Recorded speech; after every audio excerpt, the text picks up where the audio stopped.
Bonjour à tous, alors j'espère que vous allez bien. Si vous êtes là aujourd'hui, c'est parce que vous souffrez ou vous avez déjà souffert de ce qu'on appelle une capsulite rétractile ou épaule gelée.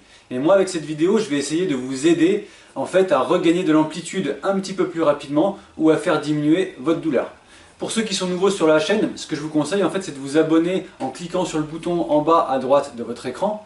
Et pour ceux qui ne me connaissent pas et qui sont aussi nouveaux sur cette chaîne, je m'appelle Cédric et je dirige en fait Corporels et nous sommes spécialistes en fait dans la gestion des douleurs en entreprise pour les grands groupes, ainsi que dans la qualité de vie au travail.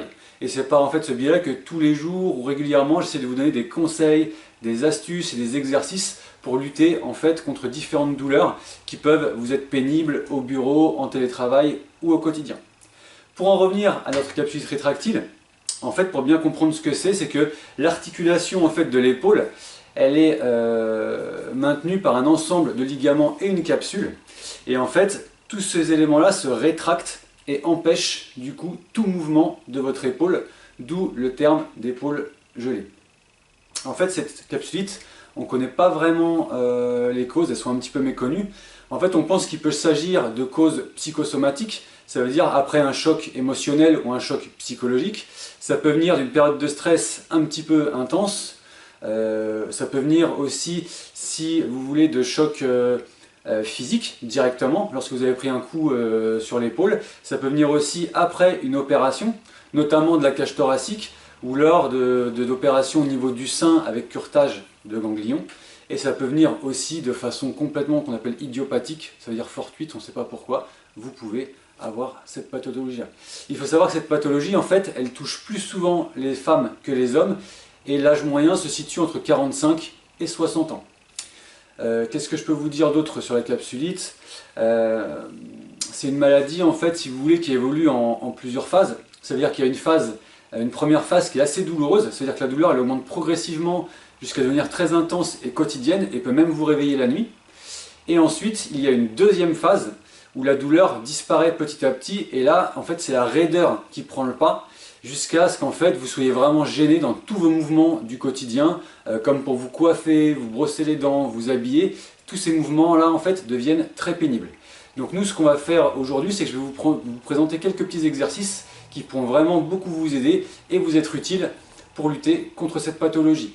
Il faut savoir aussi que il ne faut pas paniquer lorsqu'on a une capsulite, parce qu'en fait, si vous voulez, c'est une pathologie qui évolue au long cours, donc qui est très très longue, qui peut durer plusieurs mois, mais on a toujours une évolution favorable.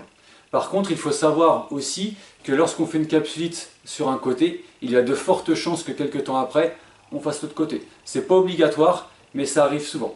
Voilà, je pense que je vous ai un petit peu tout expliqué, en tout cas le principal sur cette pathologie. Donc on se retrouve dans 2 petites minutes pour les exercices. A tout de suite.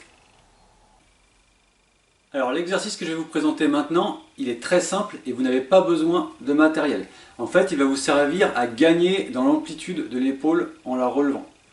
Donc ce qui est très simple, parce qu'en fait, comme je vous l'ai dit, il n'y a pas besoin de matériel. Donc en fait, vous allez juste, en imaginant que c'est mon épaule droite qui est victime de la pathologie de la capsulite rétractile, avec votre main gauche, vous allez attraper votre poignet de la main droite.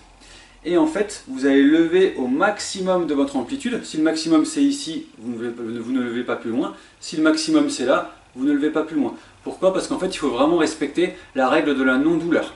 Donc une fois que vous avez saisi votre poignet et que vous avez levé jusqu'à votre maximum, vous maintenez la position pendant environ 5 secondes. Et ensuite, vous relâchez. Et vous recommencez pendant à peu près 5 secondes et vous relâchez. Et vous pouvez répéter ce mouvement en fait plusieurs fois de suite. N'hésitez pas non plus, si jamais c'est assez facile, à rester plus que 5 secondes. Vous pouvez rester tout à fait 10 secondes sur la position si ça ne vous gêne pas. N'hésitez pas non plus, si vous pensez que c'est possible et que vous y arrivez, à essayer de gagner un petit peu plus en amplitude. Toujours en respectant la règle de la non-douleur. Et vous allez voir que grâce à cet exercice, au fur et à mesure, vous allez réussir à gagner un petit peu en amplitude et donc à pouvoir faire un petit peu plus de mouvement. Voilà, j'espère que cette vidéo vous aura été utile concernant le gain d'amplitude. N'hésitez pas à commenter la vidéo si vous-même avez été victime de pathologies comme la capsulite rétractile, qu'on appelle aussi épaule gelée. Donc à commenter, à nous laisser vos impressions et à partager la vidéo si vous pensez qu'elle peut être utile en fait à d'autres personnes ou à des gens de votre entourage. Et n'hésitez pas non plus à liker et à visiter d'autres vidéos qui peuvent être aussi très utiles sur le sujet. Et surtout, n'oubliez pas, prenez soin de vous.